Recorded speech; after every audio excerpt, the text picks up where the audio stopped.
Hello and welcome to episode 31 of Boom Bostic Health. I'm your host, Bradley Bostic. I'm really pumped for my episode today, which is going to be with my buddy, James Maskell, who is a fabulous entrepreneur.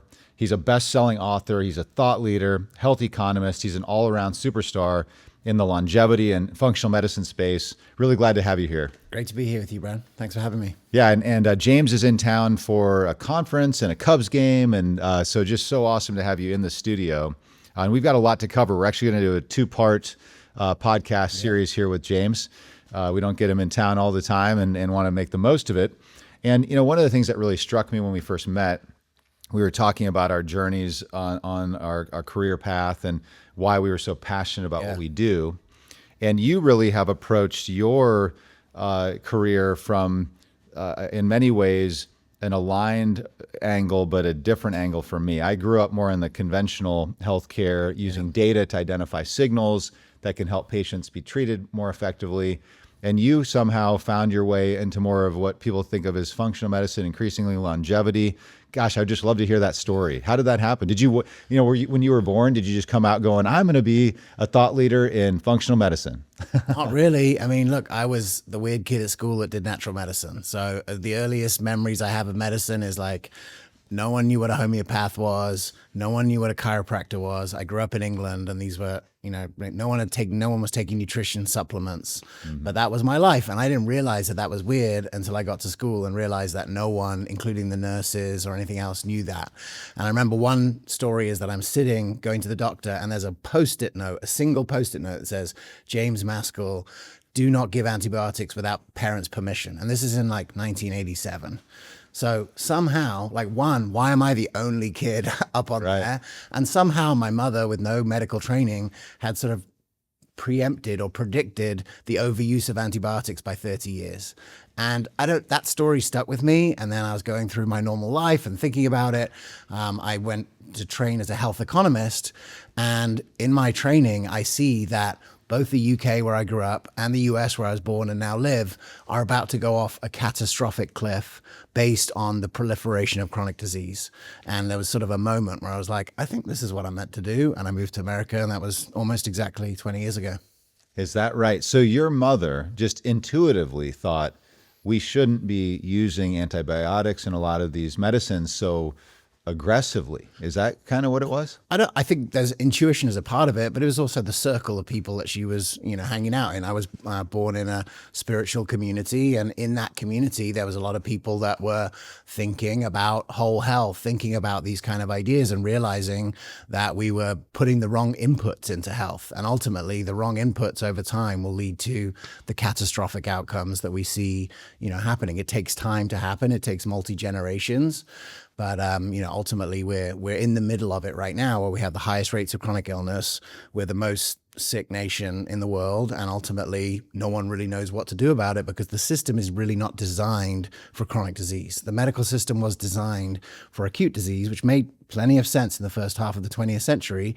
But as the types of diseases have changed, medicine has not changed. And that's why, my platform, my first book was called The Evolution of Medicine. It was medicine adapting to this new environment of lifestyle-driven chronic illness. So how much, when you were studying health economics, did this sort of alternative approach factor into your study? Okay, I was going to say, I would think that would have been pretty unusual if it did. I put it together, under strange circumstances, but I put it together and I realized hey, this is a huge problem. No one seems to know. I've been through 3 years of training and no one's ever mentioned the fact that chronic disease could be reversible. And I kind of had an inkling that it was because I had seen it growing up and I had heard about it. And so when I moved to America in 2005, luckily I was born in Colorado, so I had the passport. But the first question I wanted to answer is chronic disease reversible, right? Because if it's reversible, it's a different conversation than if we're just trying to minimize it or go back in the other direction. So my first job, I moved to America. I came to work. I moved to the country in Georgia. So I lived in a little town about an hour outside of Atlanta, and I worked in a clinic and I worked at the front desk. I'm 24 years old, and I'm now seeing people reverse their chronic illness. Not in a day, not in a week, but I worked there for 18 months and over 9 months with people making significant lifestyle changes, following the guidance of the physician who was working there, holistic physician. I saw people who no longer came in with the walker, or who looked visibly different, or were no longer taking their medication, or were just, just physically different. And I just realized, okay, I'm witnessing something that not a lot of people know about. And I want to know, is this a one-off, or are there other people doing something like this? So what were some of the key things that, the key therapies or changes in lifestyle that you noticed early on that were being implemented?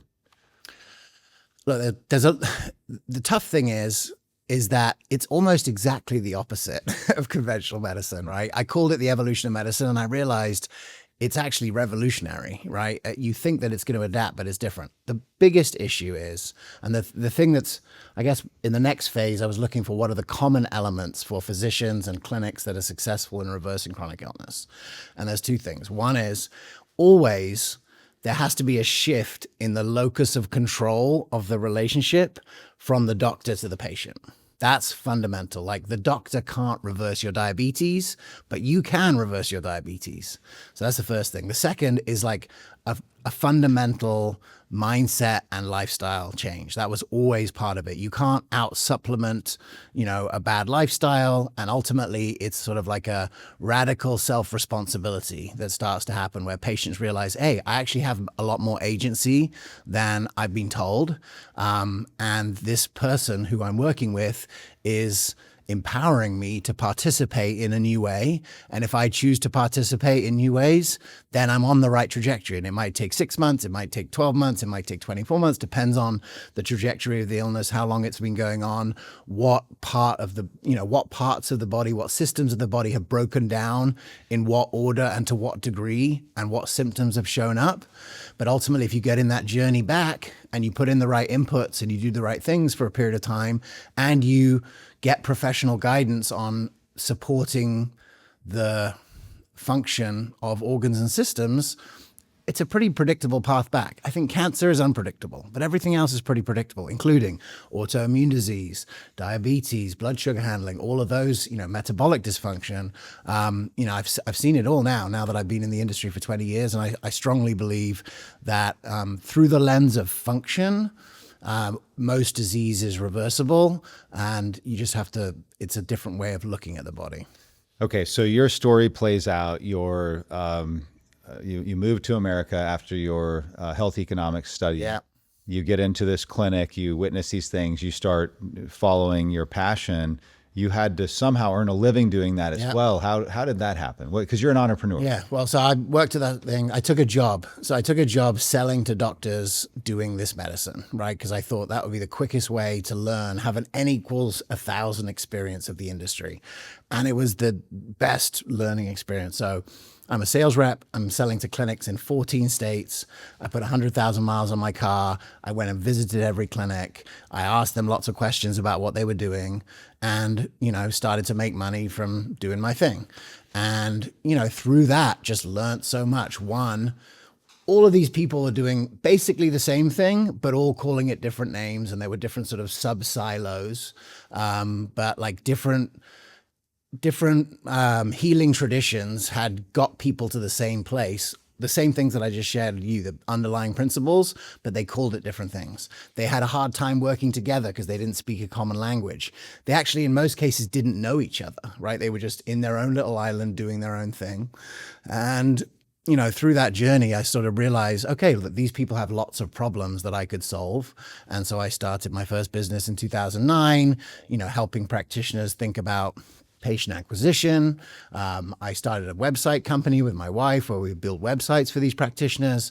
And then I was selling them things, and ultimately, started to kind of make the first name for myself in talking to practitioners about how the internet and their practice was going to collide, and how to use social media for patient acquisition, how to build a brand online, how to book appointments off a website. This was all very nascent at that time. Okay. And most of those practices are like primary care that adopts this, or what? Talk a little bit about that, because I think it's what people don't really understand also. Yeah, look, there's this whole other world, right? So, I would say it was previously called alternative medicine, right? So you had people who would go primarily to a chiropractor as their first port of call, because the chiropractor would typically, help them to eat well and do courses in nutrition, but also, deal with subluxations of the spine and balance their nervous system. So some people have realized like, okay, that's a way to go. So the chiropractor would go beyond just cracking your back, Yeah. aligning you. It would be more holistic. Yeah, they were like a family health center, essentially. Like there were people like that who I served.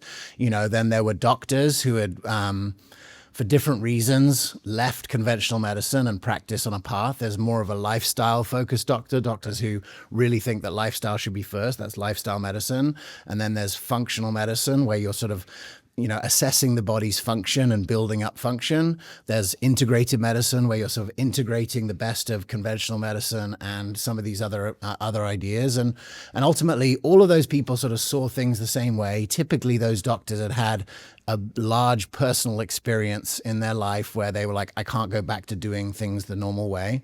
And so the most successful thing, the first really successful thing that I did was called the Functional Forum.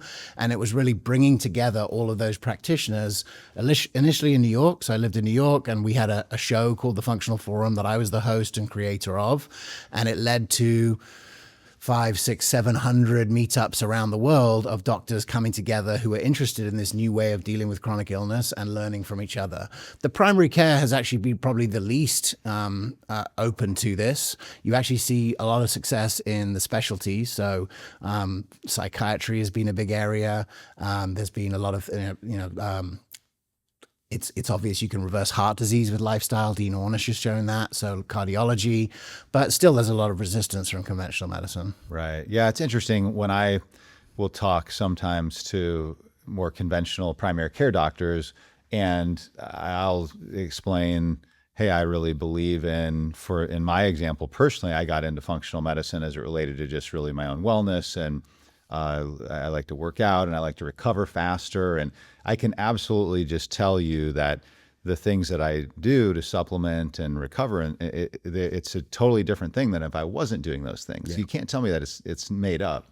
But sometimes you'll get the very like repulsed, oh yeah, well, show me the double-blind study and so on. And I think what I'm hearing and seeing you do with your past experience as well as where you're going now actually is studying, putting rigor behind this so that you can measure and say, hey, this is statistically factual that this works. It's not just this kind of snake oil. It's a real thing.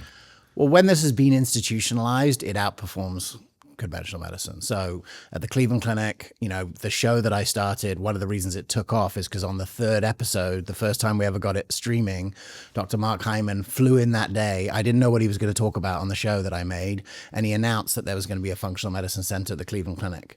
So 5 years later, in the BMJ, they report that functional medicine outperforms conventional medicine, and not just any conventional medicine, like Cleveland Clinic conventional medicine for a range of chronic illnesses. And 2 years later, they show that doing the same thing, but in groups, outperforms one-on-one. So there's something tremendous happening in that, whereas it's once it's been institutionalized. But to go back to the primary care doctor who doesn't get it, when I first started, the first time I ever spoke in front of a group of doctors, I was a keynote at a conference called Heal Thy Practice. And I was talking about marketing, and it was for primary care doctors who were sort of seeing the light, leaving conventional medicine, starting integrated and functional medicine practices. And I heard a story there that shocked me. And, I never thought about things the same again. About 5 different doctors told me the same story, which is that they were running their independent primary care practice, and they were doing, maybe a little bit more of an eclectic mix, not just what you would see. They sold their practice to a hospital, right? And they were told they could just keep doing what they want, same thing. About 6 months in after the acquisition, the administrator for the hospital comes in and says, hey, doc, you're not sending enough people to the pulmonologist. You're not sending enough people to the radiologist. We need you to get those numbers up. Otherwise, we're going to bring in a junior doctor. You're out, and we'll get someone who will do that. And ultimately, I was just like, this is a lead flow system for the most profitable parts of medicine, clearly. And there is no healing happening in primary care. It's either drugs or a referral. And at that moment, I'm like, I don't really care what these people think. Like, I've seen people reverse their chronic illness. I know that over time, this will prove out to be the most successful. Yeah. And I don't know how that's happening because that was just one conference. But my feeling is I've seen what a business medicine is. I know how profitable those tertiary services are. And I know that it's clear as day that there's not a lot of value being added in primary care. That's why things like direct primary care have taken off like a house on fire, because people realize if you can actually have a relationship with a primary care doctor that goes beyond just them using the prescription pad, you can control costs down the road. What does controlling costs down the road mean? Not sending everyone to the pulmonologist, not sending everyone to the, all of these different specialties who really don't have a way to reverse your chronic illness. So what you're getting at there is the incentive. Yeah. And incentive drives behavior. That is an absolute truth in every possible scenario. Now, some people have the incentive of doing the right thing because they're really into delivering care for purposes of just doing good. Yeah. But the reality is, if there's no margin, there's no mission. And if there's an incentive model that says, hey, you have to do this many referrals, this many specialty procedures, this many fill in the blank, and you've got an alternative that avoids or prevents that, it's a pretty big disincentive to do candidly what's in the best interest of the patient. I remember back in my early career, and again, part of this, I think, is the mirroring of what you've experienced and what I've experienced. My analog to that early in my career in conventional medicine was when I determined that in e-commerce, which was while I was in college, I started an e-commerce company. The whole business model was around how you serve the customer in a really personalized way. Yeah. Then I ended up in healthcare, and I start seeing that it's the opposite. Yeah. It's literally there is no consideration, or was no consideration, for personalizing anything for the patient. Yeah. It was just how do we move them in through the process to generate the ring the cash register, if you will. And I remember going into a healthcare executive, because I was an entrepreneur and starting my own company to help solve this problem, and saying, hey, I've got a way to personalize healthcare with data such that you can keep people healthier. And the CFO looked at me and said, if we do that, what's it going to do to my fee-for-service revenue? So she was not even hesitant at all, or even trying to spin it. It was like, hey, we've got all these huge buildings that are full of expensive equipment. For sure. We need a way to make money. Now, from more of an abundance optimistic perspective, there's this emergence of value-based care that's happening, which I think maybe that creates this nexus and this chance that overarching healthcare gets framed as longevity instead of as sick care, which is how conventional healthcare has been done, and this other world of alternative or functional or longevity or whatever you want to call it. I'm increasingly seeing people call the functional medicine world longevity. I don't know if that's the right way to think about it or talk about it, but when you just really zoom out and say, what is the point of all of it? It's that we want to have the best quality of life so that we can experience the most fulfillment, the most joy in our lives. And if you don't have your health, you can't do that. And nobody disagrees that diet and exercise are important. There are questions about how much water should you drink or not drink or whatever, but you probably should have some of that too.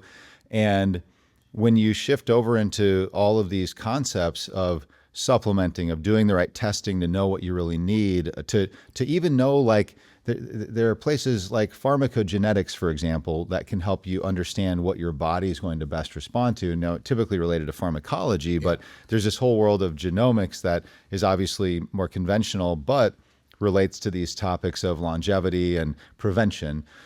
Wouldn't we all be best served across all of care delivery to just agree that this is about longevity? It's about people having the healthiest, best lives. And how do we do that? And is it integrative that makes the most sense? Or is it a bright line, do you think, where there's either the functional world or the conventional world? Like, how do we, what's the philosophy? If we can sit back and say, hey, this isn't working the way that it's currently done in conventional. But if we said, hey, we could have the chance to write the bill that got adopted by everybody, as law on how healthcare should be run and how it should be incentivized. What do you think? I think as healthcare tends towards value-based care, this kind of care, longevity, makes the most sense because it keeps people healthy at the minimum possible cost. And ultimately, conventional medicine as it is today becomes a subspecialty for acute disease. That's a good way to put it. And value-based care would agree with that. And CMS, the biggest payer in the United States, is saying by 2030, every single beneficiary will have or needs to have some type of value-based care. Great. So if I'm a caregiver and I run companies and start and invest in companies that are in this space, so I'm seeing it happening today. Yeah. Where and this is primary care, or generally speaking, value-based care is being run by the quarterback, which is the primary care doctor, who all of a sudden has an incentive to keep you healthy, to make it cost less for your care. And then there's a bonus that gets paid for doing that. Yep.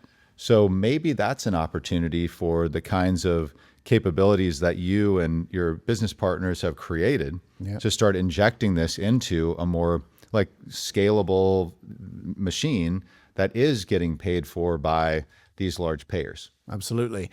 Yeah, look, I mean, all of the ideas that I brought forward are to, treat chronic diseases ways. I think it's really interesting when a primary care doctor could be that quarterback.